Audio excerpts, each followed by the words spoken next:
Good morning, good afternoon, good evening, wherever you may be. Welcome to the happy hour. I am your host, Dr. Elia, and I'm so excited that you're here. As you can imagine, we received a lot more requests for guests to be on the show. So obviously there's a vetting process. And the primary criteria really is the value that the guest can bring to you, the audience. And certainly today's guest, Angelique Letizia, meets that in spades. A little bit about Angelique. She's founder of Starr Films and been a filmmaker for over 2 decades, an award-winning screenwriter. But more importantly, she's an amazing storyteller. And she does it all, from cinematography to editing, directing, producing. Angelique, welcome to the show. Thank you. I'm so happy to be here. You know, I feel like collectively everybody on this planet suffers from some form of ADD, myself included, by the way. And our attention span, I kid you not, it's definitely under 10 seconds before we start looking at something like, wait, look, a squirrel. It just happens so quickly. And, I start off my day, just getting on my phone and social media and looking at, I probably look at maybe 20 things in under 5 seconds, and I read maybe 2 of them. So like about 10%. When it comes to your content, especially on LinkedIn, I mean, you're the exception to the rule for me personally. Not only do I read everything you write, but I read it to the end, which is not, one of my strengths, by the way. And you're so thought-provoking. How did you create this skill? Because you're such a beautiful storyteller. And, when we see a movie, a TV show, we read a book, read something on social media, there's a couple of ways that we react to it. One of them is like, well, that's nice, and then we move on. That's it. Maybe we get entertained a little bit. Or, and especially like in your case, not only, oh, that's nice, but it's like, wow, I had never thought about it that way. So this is like thought-provoking, like I said before, um, looking at things from a different perspective. And you're so eloquent and so beautiful in the way that the words flow out of your mouth and onto no, I'm serious, Thank that I don't miss anything you write, basically. So tell me a little bit about your backstory and how did you get to do the wonderful things you're doing in this world? Wow. So as far as the writing was an escape for me.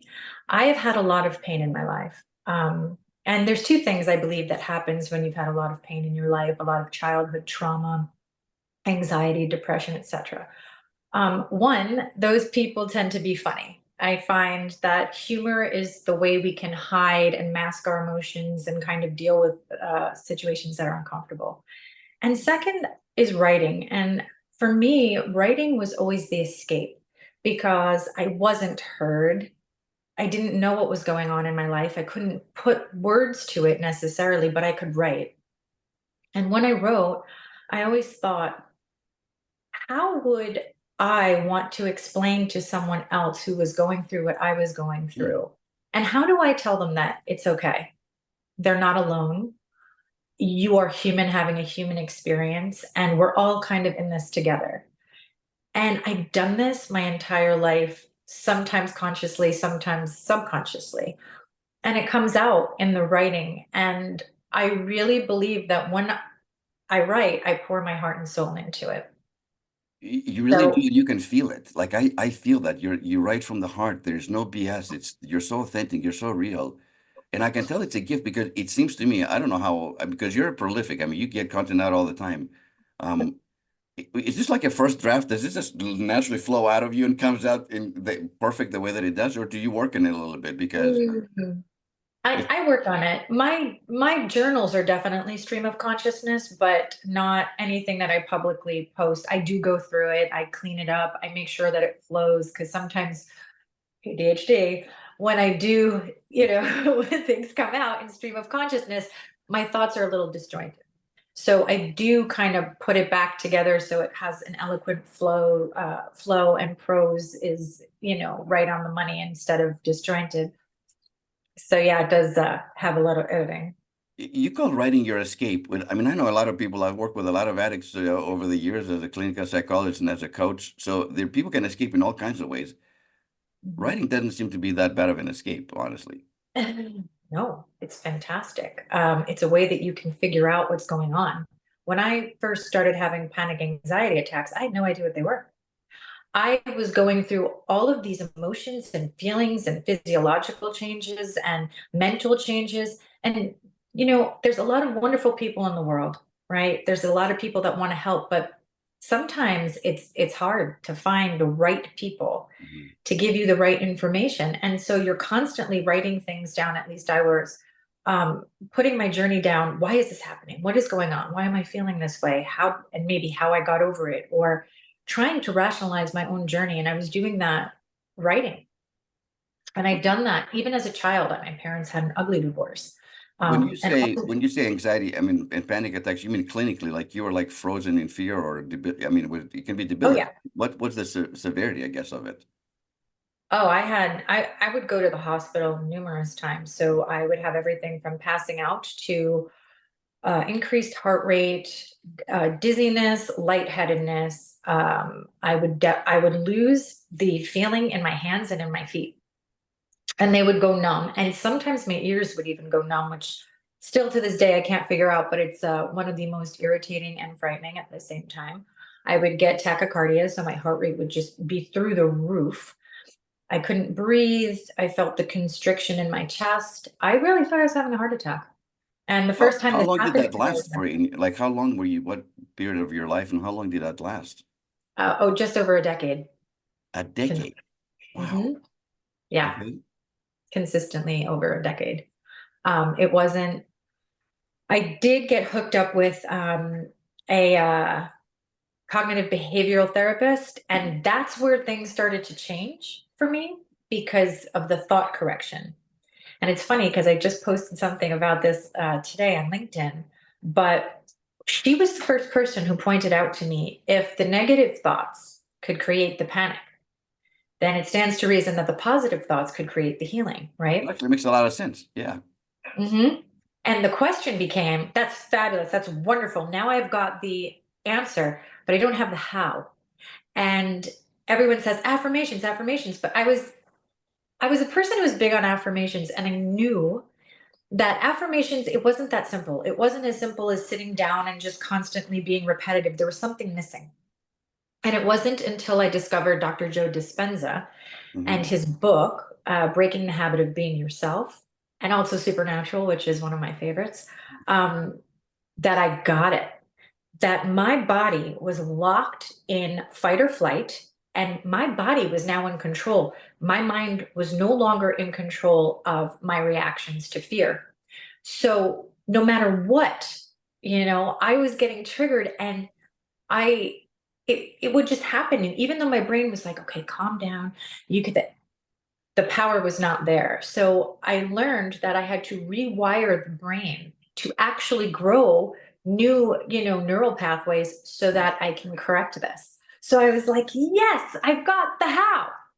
And then comes the kicker, because they say, oh, well, just so you know, in order to get to that point, you have to sit in the fear.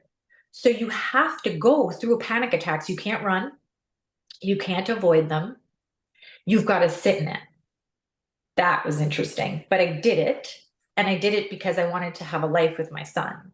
And I realized if I didn't get control of this, I would, yeah, I would never be, yeah, I would never be the mother to him that he deserved.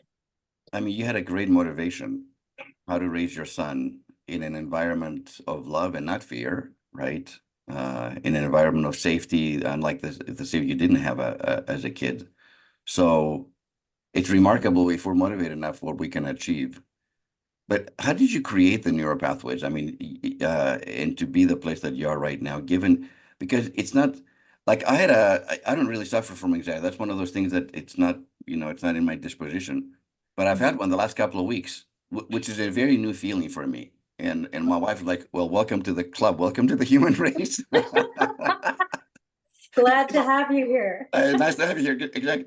And I'm like, so I had a weekend retreat just now, and I went with the intention of like, kind of like, well, initially my intention was like, how do I get rid of this feeling? That's my initial. And of course, when you're surrounded with, master facilitators and other people in the group, they're like, I think really it's not so much getting rid of it. It's more like it's trying to communicate something to you. And Yes. And it's more like if you understand it and be open to what it's trying to communicate to you, which is exactly what happened this weekend. And the anxiety left me. But I had to Yes. switch from like, I don't like this feeling. How do I get rid of it? To being open, just like you, and sit. You called it sitting in the fear. So I wanted to hear more about that. Tell me about that. So sitting in the fear is training the mind and the body, right? So the body is telling you that something is not right, that you should be afraid, that you're somehow threatened. But when you actually sit in the fear and you look and you notice everything around you, you realize you're not in danger. Mm, And you have to keep showing the body this so that the mind can start to take back over the control, right? Because the more the body sees, well, okay, I didn't die.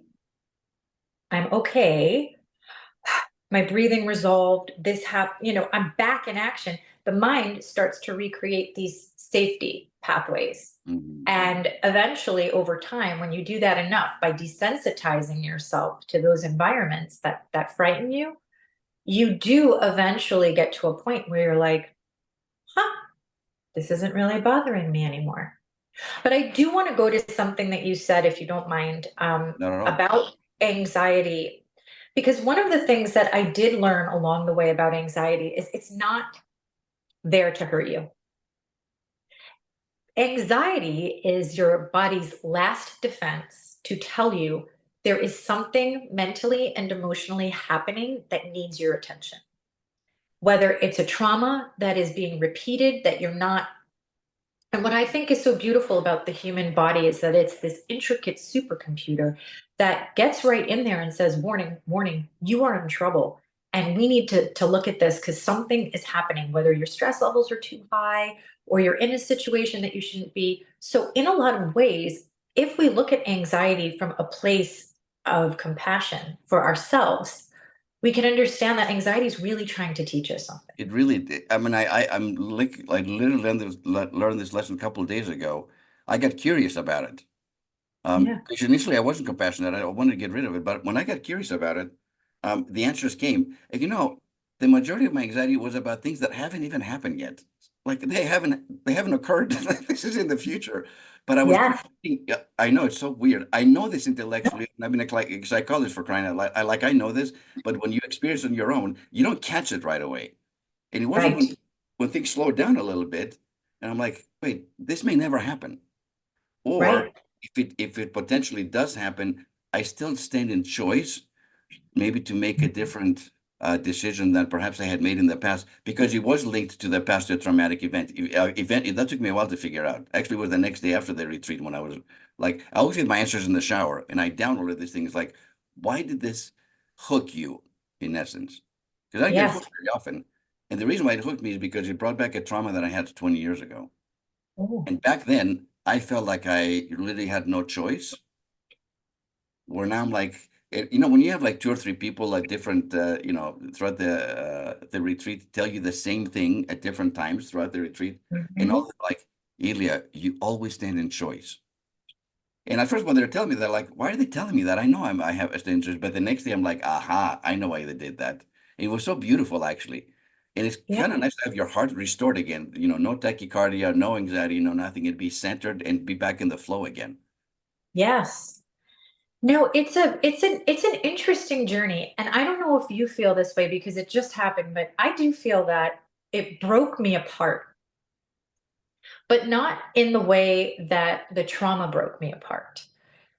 The healing broke me apart as well, but it did it in a way where I got to take all the pieces and rearrange them into a life that is beautiful and in more alignment with my heart and my soul, and not what the belief systems that were projected onto me, right? But with these new belief systems that I programmed myself with, the programs that are healthy for me, that will help me thrive and survive, and not just survive, actually thrive, and get back out into the world and be my best self and be able to now take that information, not only helping me but helping others, helping my son, helping my husband, everyone that I come in contact with. Now I have the codes, now I have the information that I can pass on. And so even though it hurt, it brought me out on the other side of to this beautiful space that I will tell you, on the I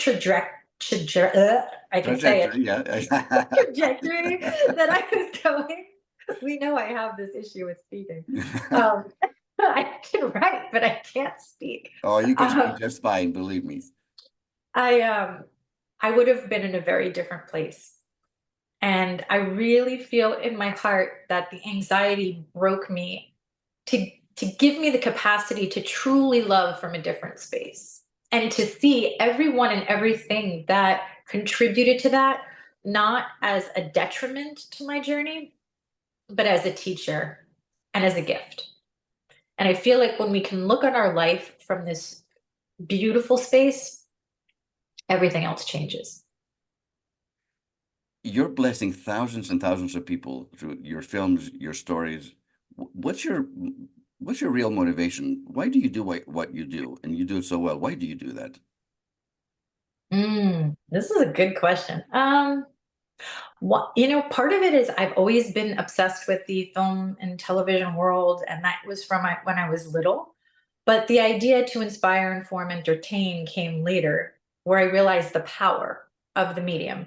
That when you tell stories, and stories are in our DNA, right? When we think about mythology and we think about even, guys like Joseph Campbell, who went through all the myths and found the through lines, of this monomyth, that speaks to us.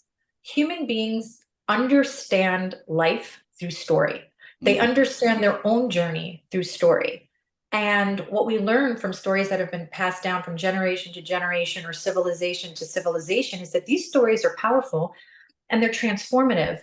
And what a power if you can take that and you can make someone's life better, if you can make someone feel less alone, make someone understand that, hey, it's cool. This is part of the journey. Nothing's wrong with you. That you don't have to fix anything. You just have to go on the ride and see where the ride takes you. I think that's a beautiful, powerful thing. And I'm all for it. And I will stay on that bandwagon as far as it will have me? And you do it in such a beautiful way. I want to ask you one more thing because I know you're also an ambassador for kindness worldwide. You're a kindness Yeah. advocate. Tell me what has led you to that. Why is kindness such a big part of your heart and your soul and your writings and the way you treat other people? And it's so simple, but it's the golden rule, right? When you're abused as a child or bullied, and as I say, I hate using that word because it's so overused, but there's really no other word to describe it. You can go one of two ways. You could either become what you have experienced, or you can fight against it.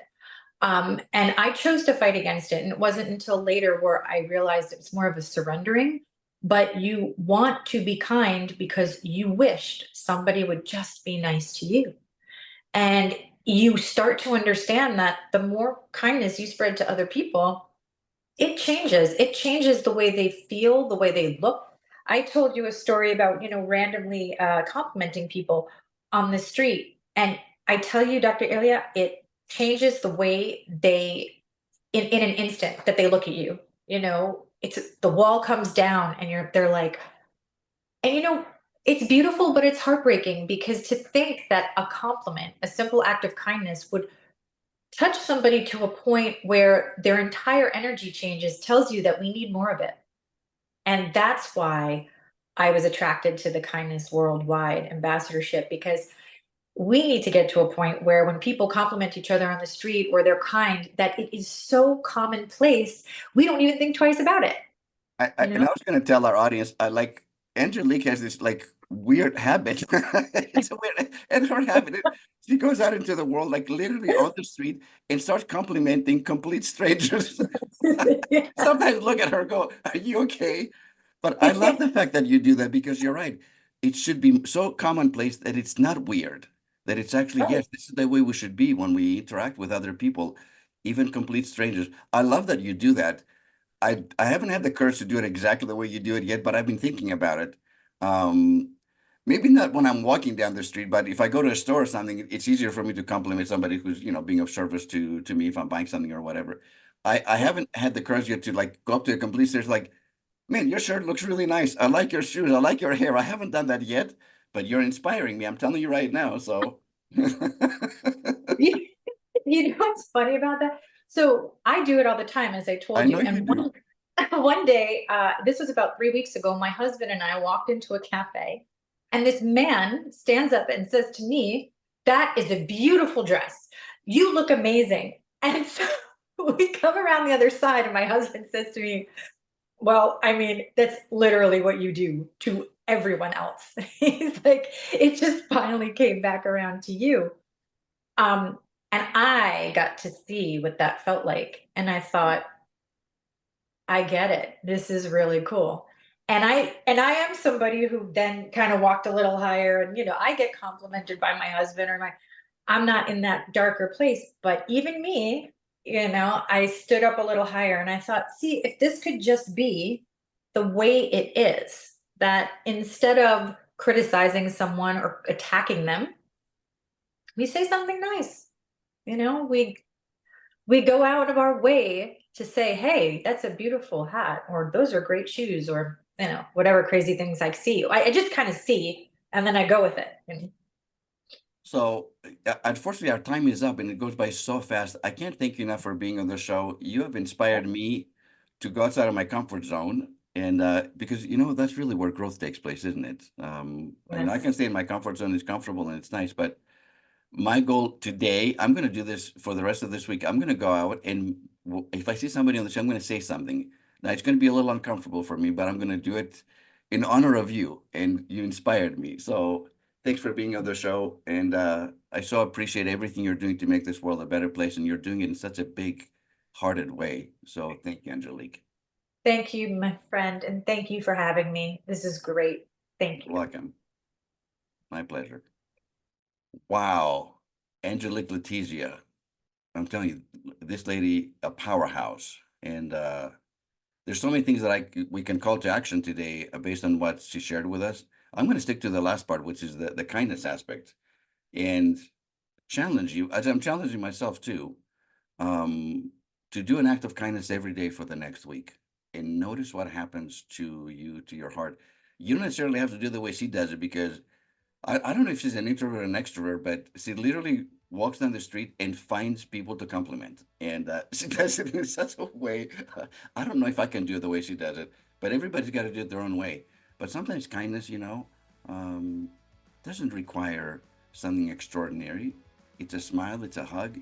It could even be a text. I call them downloads. If I get a download and somebody's name comes up, I always reach out to them because the worst thing that can happen is like, Elia, why are you bugging me? But that's not really what happens. Typically, they say, well, it's kind of funny you text me because dot dot dot. I'm going through a difficult time or whatever, and I appreciate you thinking of me. So that's an act of kindness right there. It doesn't take a lot of time. It certainly doesn't take any money. It takes some diligence and maybe a little bit of discipline to create that kindness habit. But when we do, with kindness, everybody wins. You win, I win, and we all win. So that's the call to action for this week. And I can't wait to see you next week with another amazing episode, another great guest. Have a wonderful week. Regardless of challenges, remember you are loved and that your happiness is not as far away as you think it is. So see you next week.